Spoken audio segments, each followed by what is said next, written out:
My son's wife said, "We deserve that $43.00 more than her." The lawyer laughed, then opened a second envelope with my name. "You old hag are just a leech, sucking dry the money left by your dead husband. That $43 million belongs to us, not you." My daughter, in Law's voice cut through the stifling silence of the room like a sharp knife, dripping with contempt and fury. Her eyes flashed with a cruel fire as she glared straight at me, daring me to respond. The cold, sterile air in the conference room seemed to freeze in that moment, the weight of her words pressing down so heavily that I could barely breathe. I sat still, my hands trembling lightly in my lap, trying to steady my pounding heart as the room held its collective breath. Beside her, my son, my own flesh and blood, leaned forward with a sneer that broke my heart. "You don't deserve a single penny, Mom. You've been a disgrace to this family for far too long. Just go before you embarrass us all any further." His words were like thunderclaps, brutal and relentless, meant to shatter me. I remained seated, a statue of quiet endurance amid the storm of hostility. I felt their eyes burn into me, full of disdain, and yet I could not bring myself to move or speak. The pain was too raw, too deep. It clawed at my soul, pulling forth memories I had buried long ago, the years of sacrifice and love, the sweat and tears that had built the life and legacy they now so cruelly sought to erase. I thought of the long nights when I stayed awake, nursing my children through fevers, wiping away their tears, making sacrifices no one ever thanked me for. I remembered the endless days spent scrimping and saving every penny, making sure the roof stayed over their heads, food on the table, clothes on their backs. And yet, here I was, reduced to a target of their venomous words, an unwanted relic in the way of their greed. The lawyer, sitting at the head of the table, cleared his throat and shuffled his papers, trying to maintain some semblance of order, but the damage was done. The tension in the room was suffocating. My daughter, in Law's smug smile, widened as if she had already won. My son's cold gaze never left me, as if daring me to fight back.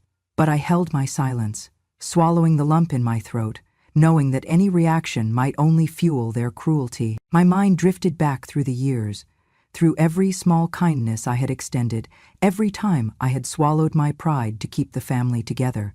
I recalled the day my husband passed, the weight of grief settling on my shoulders, and how I had worked harder than ever to hold our lives together for the sake of our son. Yet none of that seemed to matter now. Their words echoed in my ears. Leech, disgrace, don't deserve a penny. I felt tears prickling at the edges of my eyes, but I blinked them back fiercely. No, I would not give them the satisfaction of seeing me broken. Not here, not now. I glanced around the room.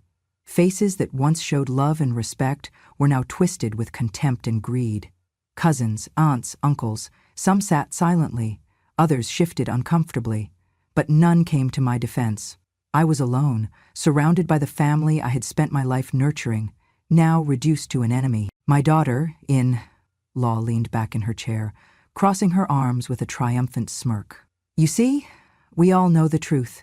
She's nothing but a hanger-on, waiting to grab whatever she can before she's gone." Her voice was venomous, sharp enough to cut through steel. My son nodded, his jaw tight with anger and shame.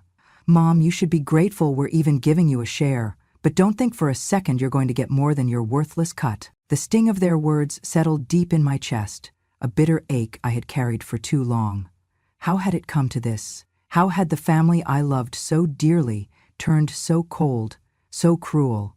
I felt my hands clench, nails digging into my palms, trying to ground myself in the storm of emotions threatening to overwhelm me. But beneath the pain, beneath the fear, something else stirred, a quiet flame of resolve. Their hatred, their disrespect, it was fuel for a fire I had long kept hidden, a fire that would not be extinguished by their venomous tongues. I took a slow, steadying breath, reminding myself that this was not the end of my story.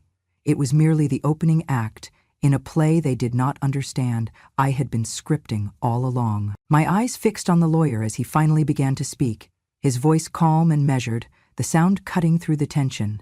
But my mind remained focused inward, on the memories and the plans I had guarded for so long. I thought of the late nights, poring over documents and contracts my husband and I had kept secret, investments made quietly, properties acquired under different names, assets hidden from prying eyes. I had done this to protect our family, knowing the greed that might arise one day. And now, that day had come. Their words had wounded me deeply, but their ignorance of what I truly possessed was their undoing. I would not let their cruelty be the final chapter. As the lawyer's voice continued, I sat there, heart pounding, breath steadying, waiting for the moment when the scales would finally tip, the moment when the truth, my truth, would be revealed. I was no longer the old woman they mocked.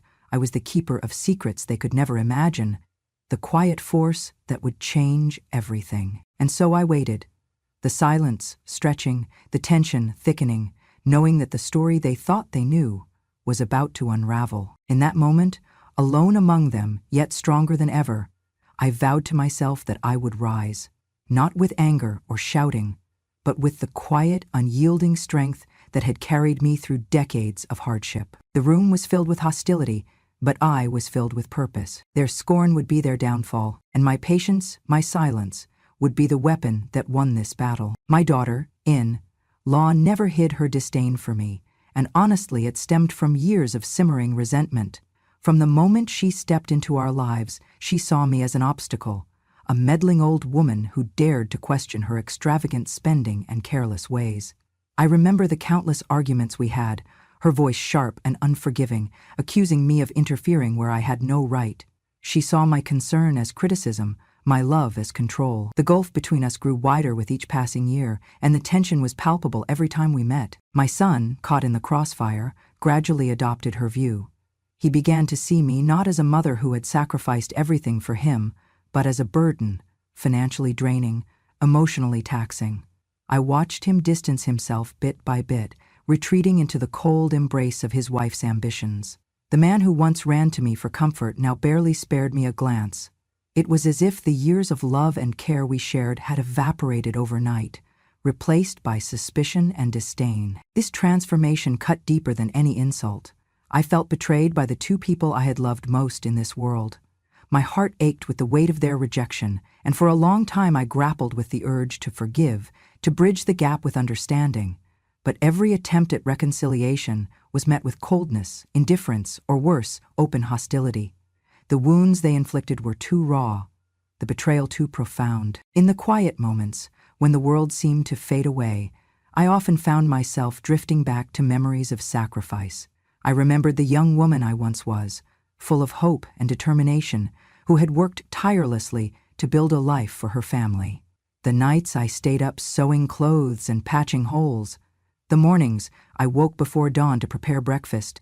The days spent juggling jobs to keep the bills paid. None of it was easy, but I did it all with love, expecting nothing in return but their happiness. Yet, despite it all, I was invisible to them, my efforts unseen, my love unacknowledged. Instead, I was cast aside like an old garment, worn out and no longer useful. The sting of that realization burned hotter than any harsh word. Loneliness wrapped around me like a heavy cloak, but beneath it simmered a quiet fire, a determination born from years of endurance. I knew I could not rely on their gratitude or change their hearts, so I turned inward, channeling my pain into patience and planning. If they would not honor me in life, I would ensure justice was served in time. I began to meticulously gather my strength, studying legal documents, consulting with trusted advisors, and quietly securing the legacy my husband and I had worked so hard to build. Every slight, every sneer, every cold shoulder became fuel for the resolve growing within me. I was no longer just the forgotten mother or the unwelcome mother. In law, I was a woman with a plan, a quiet force ready to reclaim what was rightfully mine, not with anger or spite, but with calm, calculated determination. The wounds they inflicted would not break me. Instead, they forged the steel of my resolve, and when the time came, I would show them the true meaning of strength. The lawyer cleared his throat, adjusting his glasses as he unfolded the worn document in front of him. "Thank you all for coming today," he began, his voice steady but solemn.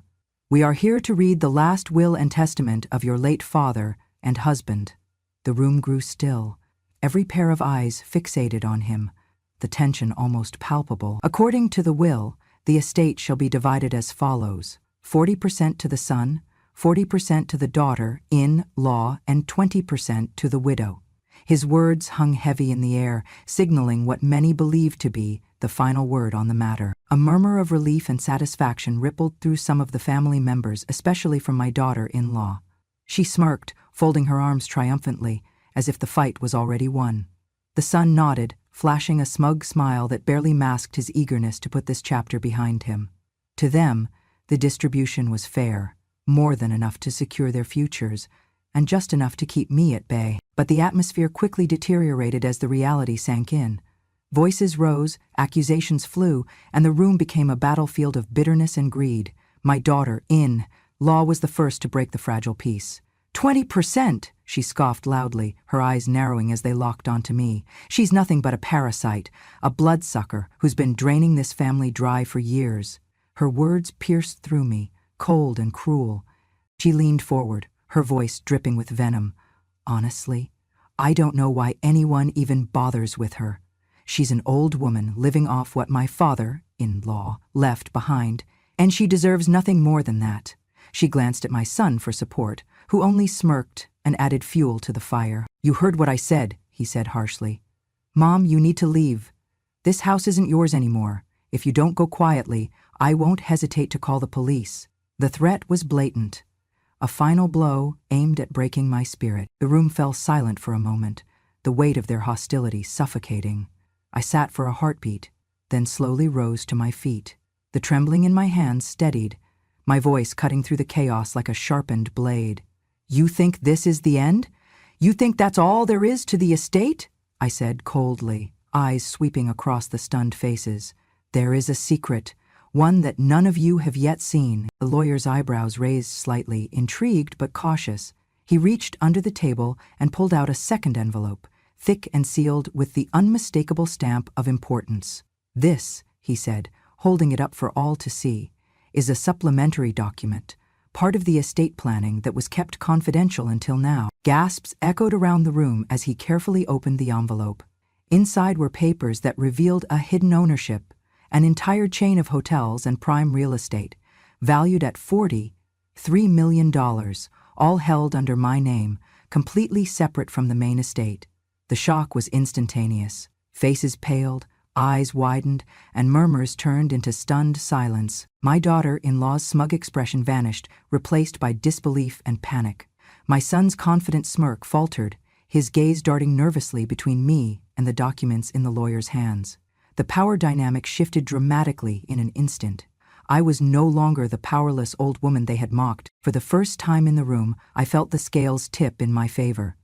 I stood firm, heart steady, knowing that the years of quiet preparation had brought me to this very moment. The truth was out, and with it, the promise of justice that had long eluded me. Their world was cracking, and I was ready to watch it fall apart. The room was drenched in stunned silence as the lawyer carefully laid out the documents from the second envelope on the polished table. The papers bore official seals, signatures, and stacks of legal jargon, but one fact was clear and undeniable. A vast chain of hotels and prime real estate properties, all legally registered under my name. This was a separate entity entirely from the estate we had just heard about, the one my son and daughter-in-law had believed was the whole fortune. The value? $43 million. I could see the shock ripple through the room like a wave. My daughter-in-law's confident posture crumbled almost immediately. Her eyes widened in disbelief, mouth opening and closing as if searching for words that wouldn't come. My son looked as though the ground had shifted beneath his feet, his face drained of color, and his earlier bravado evaporated into uncertainty. I don't understand, my daughter-in-law stammered, trying desperately to regain control of the situation. How is this possible? Why weren't we told about this before? The lawyer cleared his throat. This property portfolio and associated businesses were set up nearly 25 years ago by the late Mr. Thompson and Mrs. Thompson, he said, nodding toward me respectfully.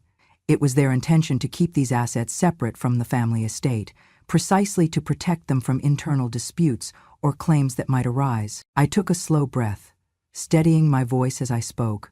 My husband and I anticipated that there could come a time when greed and misunderstanding might fracture the family. So we quietly formed an investment company to safeguard these assets. It was never about secrecy to hurt anyone. It was about protection. The room remained still, save for the restless shifting of my son and daughter-in-law. Their faces betrayed their growing desperation and disbelief. The lawyer continued. Mr. Thompson entrusted me with this secret before his passing. I was instructed to keep it confidential until a proper time, until it was clear that disclosing this information was necessary to fulfill their wishes and protect Mrs. Thompson's rights. My son's voice cracked as he struggled to mask his panic. So you're telling us, all this time, Mom was hiding this fortune from us? Why? How could she keep something so important secret? My daughter-in-law scoffed, shaking her head. She must have been playing us all along. I met their accusations with calm resolve. I was protecting what was ours. The years I spent silent were not years of hiding, but years of safeguarding a legacy built with hard work, sacrifice, and love. You saw only what you wanted, the easy targets, the aging woman to dismiss and ignore, but beneath that surface, there was a plan. Their eyes darted between me and the documents, disbelief turning to frustration. The room's tension escalated as the realization dawned on them. They had been blindsided, their assumptions shattered. You think this changes anything? My son spat bitterly, his voice tinged with fear and anger. You think just because you have money hidden away, you can just throw your weight around? But his words fell flat in the thick air. The balance of power had shifted, and for once, I held the upper hand. The family who had once looked down on me now had to reckon with a truth they never expected. Their confusion and helplessness filled the room, but inside me bloomed a quiet triumph. The years of silent endurance and patience had brought me here, to the moment when my hidden strength would be revealed. No longer would I be dismissed, no longer overlooked. The woman they scorned was the one standing tallest now, a keeper of secrets that no one could take away. And as their faces betrayed the growing panic of their loss, I knew this was only the beginning. The room was still reeling from the revelation of the hidden real estate fortune when the lawyer reached under the table once more. This time, his hands emerged holding a smaller, more discreet envelope, one that seemed almost insignificant compared to the thick bundle of papers already laid out. Yet, the weight of what it contained was far greater than its size suggested. He held it carefully, as if it were fragile and precious, then slowly broke the seal. There is one more document that was kept confidential at the express request of Mrs. Thompson's late husband, he announced, his voice measured, but carrying a sense of gravity that drew every eye to him. From inside the envelope, he pulled out a series of patent documents and contracts, their crisp pages adorned with legal stamps and signatures. These papers detail the ownership of a proprietary invention co-created by Mr. and Mrs. Thompson, the lawyer explained. This invention was developed over many years of research and experimentation, and the rights were sold to a major corporation for $43 million. The room fell into stunned silence. My daughter-in-law's lips parted, her earlier confidence now completely shattered. My son's face twisted in disbelief and confusion as he struggled to process the new information. I took a deep breath and began to speak, my voice calm but firm. I was once a self-taught engineer, a woman who never stopped learning and creating. My husband and I worked side by side, dedicating countless hours to this project. It was our secret, our labor of love, and a part of the legacy we built together, the lawyer added. The proceeds from the sale of these patents were transferred directly into a confidential account, controlled solely by Mrs. Thompson. The agreement includes strict non-disclosure clauses to protect the interests of the inventors. I nodded, feeling a surge of quiet pride. This money was never meant to be shared freely or casually. It was safeguarded as part of the larger plan to protect Mrs. Thompson's financial independence and ensure the security of our family's future. The shock in the room deepened. My daughter-in-law's usual quick retorts faltered into silence. My son seemed lost, as if the ground beneath him was crumbling. The very foundation of their assumptions was being dismantled piece by piece. For years they had dismissed me as just an old woman, irrelevant and powerless. Yet here was the undeniable proof of a life spent building something extraordinary, something they had never imagined. The lawyer carefully laid the documents on the table alongside the earlier papers, sealing the truth in a way that no argument could overturn. The family's stunned silence spoke volumes, an unspoken acknowledgement of their defeat. In that moment, I felt a profound sense of vindication. The path had been long and lonely, but every sacrifice had led to this: justice delivered not with loud accusations or bitter quarrels, but with undeniable truth and unwavering resolve. No one could now deny the legacy I carried, the strength I embodied, or the rightful place I held in this family, and in the wealth that was mine. As the weight of the revelation settled over us, I knew that their disbelief was the last barrier to fall. The story they thought they knew had changed forever, and with it, so had the course of our lives. Fear cleared his throat once more, signaling that there was one final, crucial piece of the estate to be revealed. His voice was calm but carried the weight of authority as he addressed the gathered family. There is a special clause within the will that must be made known to all parties involved, he began, his eyes briefly meeting mine before scanning the room. Any individual who, during the process of this estate dispute, engages in insulting, humiliating, or demeaning behavior toward Mrs. Thompson shall forfeit their right to inherit any portion of the estate. Sank in. The gravity of the clause was unmistakable. It was a legal safeguard designed not only to protect my dignity, but also to ensure that respect was maintained throughout the proceedings. It was a boundary none could cross without consequence. "That's ridiculous. You can't just silence us like that," she spat venomously. "We have the right to speak our minds about her. She's been a burden, a manipulator." Her voice was loud and angry, but there was a flicker of hesitation beneath it, an unspoken fear of the consequences. Strained. His jaw clenched tightly as he stared daggers at me. "This is just another trick to keep us from standing up for ourselves," he said bitterly, though there was little conviction behind his words. The weight of the law bore down on them, forcing a reluctant silence, quiet, unwavering resolve. "I have endured years of disrespect and betrayal," I said calmly, "but I will not allow my dignity to be trampled any longer. This estate, these assets, are mine to protect, and I will do so with every legal means available. I honor the wishes of my late husband and the sacrifices we made together by ensuring these assets serve a greater purpose." I looked back at the family, my voice steady and clear. "A significant portion of the estate will be set aside for the woman who has stood by me through thick and thin, my loyal housekeeper, and for a charitable foundation dedicated to supporting elderly women who, like me, have been forgotten and abandoned." The realization that they would receive nothing but empty hands hit them hard. Their frustration was palpable, but there was nothing they could do against the binding legal protections. The damage to their reputations. Friends, neighbors, and even the wider community soon learned of their greed and ingratitude. The harsh judgment of society settled heavily upon them, a public reckoning that was as bitter as the legal one. For me, justice had been served, not with vengeance or malice, but through the steady, deliberate application of truth and law. The years of quiet endurance had culminated in this moment of triumph. I was a woman restored to her rightful place, protector of a legacy built on love and hard work. I knew that this was not just a victory for me, it was a message to anyone who would dare to belittle, dismiss, or betray the strength of a woman who refused to be broken. Revelations about the estate spread quickly through the tight-knit community. At first, my son and daughter-in-law tried to keep things quiet, hoping the matter would fade away like a passing storm. But gossip travels fast in small towns, and soon their names were whispered with disdain in neighbors' homes, local shops, and church gatherings. Eyes filled with judgment and disappointment. Friends who had smiled at them at social events now greeted them with cold nods, or worse, silence. Invitations to gatherings ceased, and casual conversations turned into pointed remarks about greed and ingratitude. The social fabric that once embraced them unraveled rapidly. Suffered. Local businesses hesitated to associate with them, and the shadow of scandal cast doubt over their character. The story became a cautionary tale, a stark reminder of how family bonds can be broken by selfishness and cruelty. My daughter-in-law's confident demeanor cracked, revealing cracks of fear and bitterness. She found herself isolated, her social circle shrinking as judgment closed in.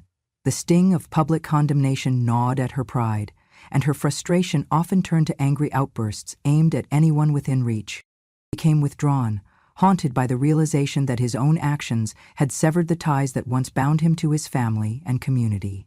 At times he was overcome with guilt, reflecting on how he had turned against his mother.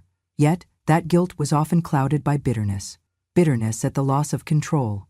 Bitterness at being powerless against the consequences he had brought upon himself. From the fallout, neighbors questioning previous dealings, family friends who had been caught in the middle seeking clarity. The fractures extended beyond just our family, touching others in ways unforeseen. A silent observer, watching the storm unfold. My heart was calm, my spirit lightened by the knowledge that justice had been served. I had weathered their cruelty and emerged whole, my dignity intact and my legacy secure. Yet satisfaction that truth and fairness had prevailed, where once there was only deception and disdain. From the outside looking in, I saw the consequences of their choices clearly, and with that clarity came a sense of peace, free, and in that freedom I found my strength renewed. Forward, not with bitterness or revenge, but with grace and purpose, ready to embrace whatever the future held. Pride in my eyes. The burden that had weighed on me for so many years, the weight of being dismissed, scorned, and pushed aside, was finally lifted. Justice had been served, not with loud declarations or anger, but with the steady, unyielding truth. The legacy my husband and I had carefully built was finally recognized and respected. It was a victory far sweeter than I had ever imagined. Fate provided, I decided to dedicate myself to a cause much larger than personal wealth. I established a foundation focused on supporting elderly women who, like me, had been forgotten, abandoned, or left to face life's hardships alone. Women who had been cast aside by their families, ignored by society, and left to battle loneliness and despair in silence. Did warm blankets and nutritious meals, offered companionship and medical assistance, and created safe spaces where these women could gather, share their stories, and reclaim their dignity. Each gift given, each hand held, was a tribute to resilience, the same resilience that had carried me through my darkest hours. This I had felt for so long. It brought me joy and peace in a way that money alone never could. I discovered that true wealth lies in kindness and connection, in the power to uplift others and create a ripple of change. Life I now live, one free from the chains of betrayal, free from the bitterness that once threatened to consume me. No longer am I bound by the harsh judgments and cruelty of those who once sought to diminish me. I walk with my head held high, carrying the strength of all I have endured, practically and with purpose. I have reclaimed my voice, my dignity, and my peace. The freedom to be myself without fear or apology is a treasure beyond measure. I want to say this: never let anyone make you believe you are less than you are.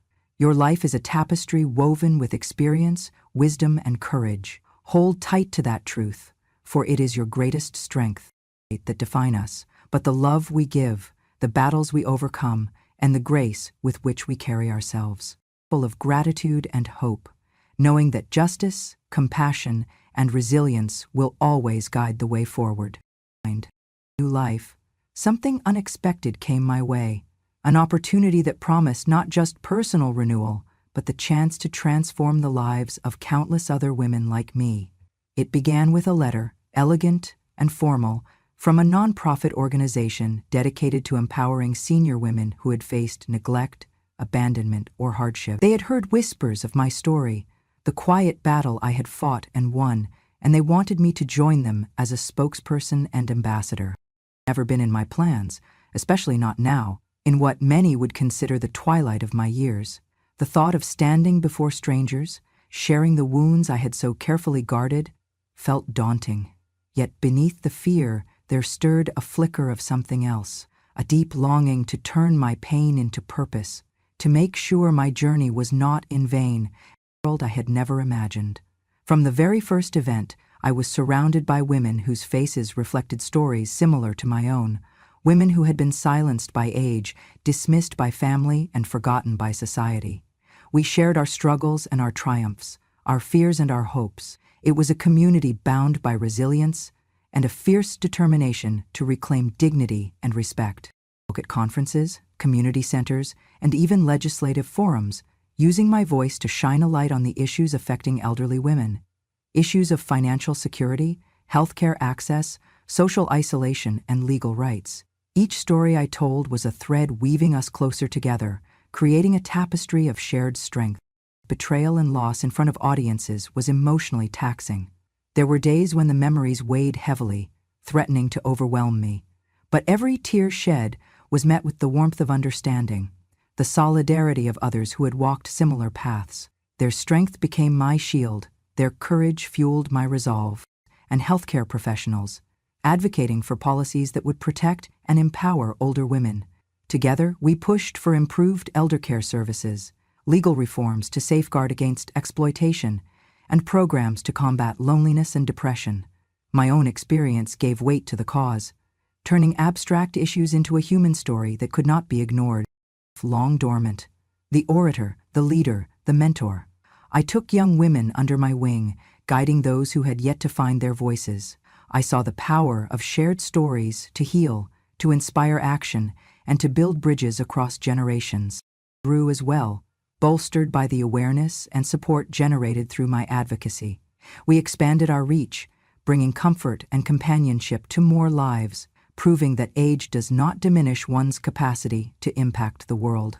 Once engulfed me became a distant memory. I was no longer just a survivor of cruelty and neglect. I was a beacon of hope, a testament to resilience and grace. Each step I took in this new journey reaffirmed that life's purpose could evolve, that even in later years, new chapters could be written with meaning and joy. Self became a rallying cry. To every woman who felt invisible or unvalued, I said, "Your life is precious, your voice matters, and your journey is far from over. Do not let anyone define your worth or dictate your future." I found not just a second chance, but a mission that transcended personal triumph. It was a legacy of empowerment, a gift of courage passed on to those who would come after. Purpose, I stepped into this new chapter, not as the woman they once dismissed, but as a force for change, a living proof that no matter the hardships, strength and dignity endure. It changed how I saw myself.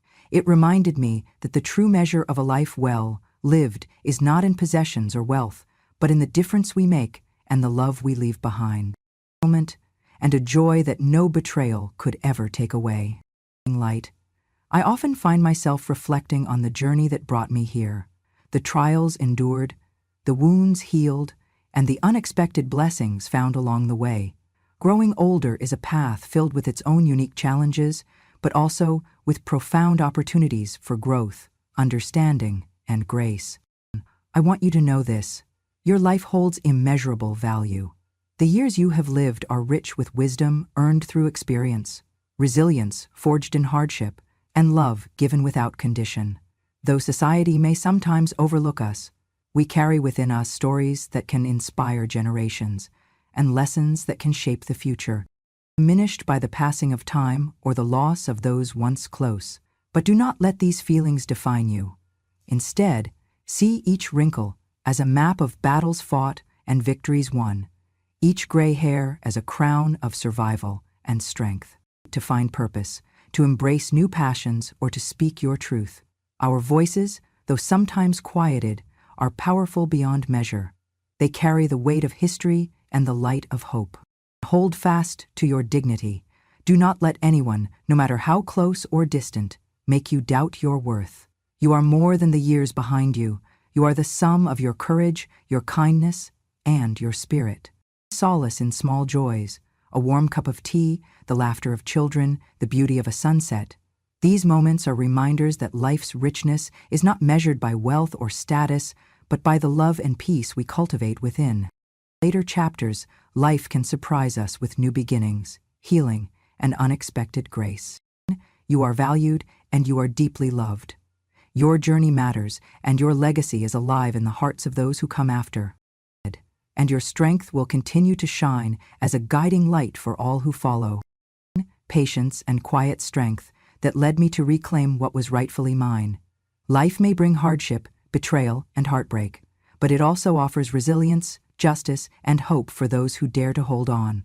If my journey has touched your heart or inspired you, please subscribe to Grandma True Stories, where real voices share real truths from the quietest women in the room. Together, we honor strength, wisdom, and the power of truth.